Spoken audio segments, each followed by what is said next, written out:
Thank you to commenter Ron Von Bergen. He asked if I think that my training would be give me a nice advantage in a street fight.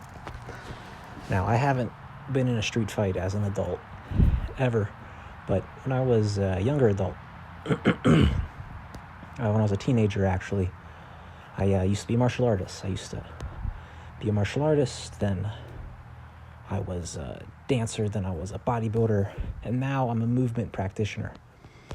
But when it comes to martial arts and dancing, it comes to a similar idea of just training every facet of your body to its fullest. Now, I think that my training would give me an advantage in a street fight. I mean, how could it not? And just an FYI, if you're looking at these footworks and these strikes here, and the ground is muddy, just so you guys know. So I am at a disadvantaged footwork with the ground being in mud. But what is the advantage of this training in a street fight? The street fight, most important thing that gives you the biggest advantage, more than training, is to be prepared. Understand where a street fight is most likely to occur in your life. For me, it's when I go out and go dancing, or just go out at night in the city. That's probably the most likely time to get into fights. Just be prepared. Some of the things that I think would give me more of an advantage than most people, not only do the training, because you could do some specific martial arts training would be much better than what I'm doing. But what I do have, the advantage is I do wear always unencumbering clothes. My pants are always loose and movement-focused clothing. My shoes are barefoot shoes, very wide, very grippy, no heel, and I'm very trained in the shoes. I don't wear anything that I'm not able to move in and perform in. I always wear clothes that is at my best. And ever since I made that motto, even when I'm wearing like a dress, not a dress, I'm sorry, I don't wear dresses, but like a dressy suit, I can move in those suits. Those suits would rip if I were to bust a move in them, but I could, which is the main point.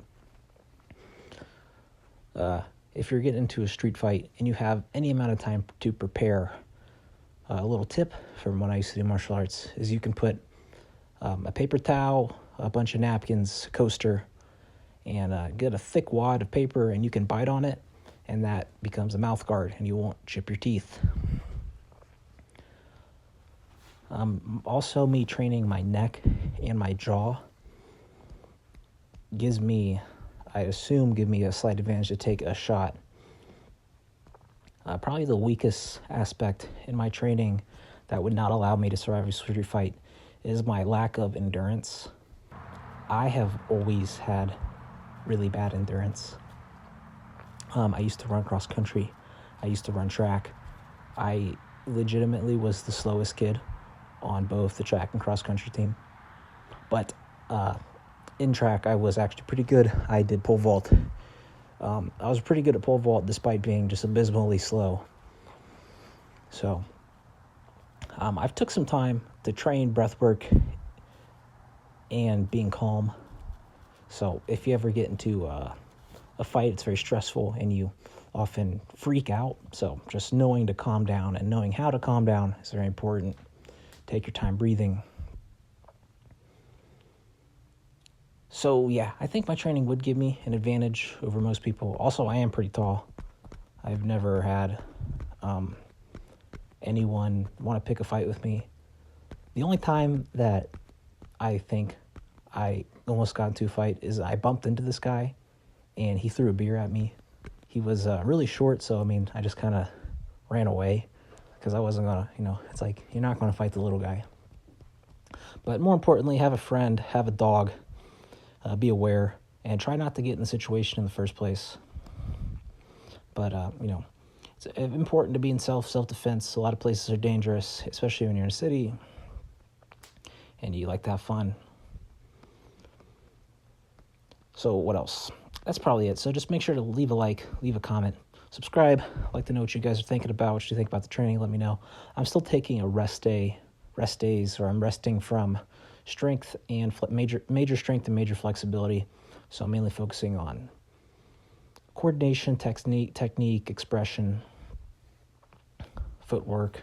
I train my finger strength with those finger planks, but if anything is, if you were to categorize strength training into major strength and minor strength, I'd say your fingers would be a minor element, especially in size.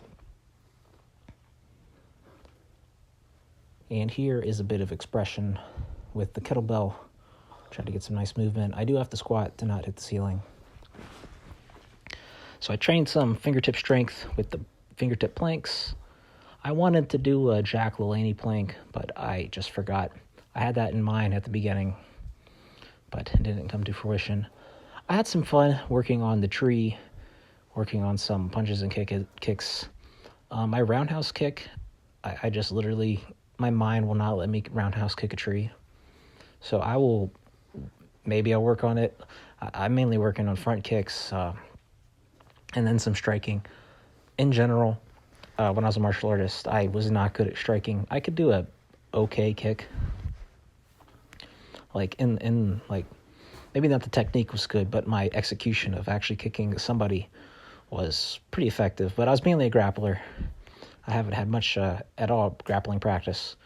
But I like striking because it's more of something you can actually do alone with a heavy bag. You don't need to, sneak up on your friends and start wrestling them. But thank you all for watching. Like, comment, subscribe. Bye-bye.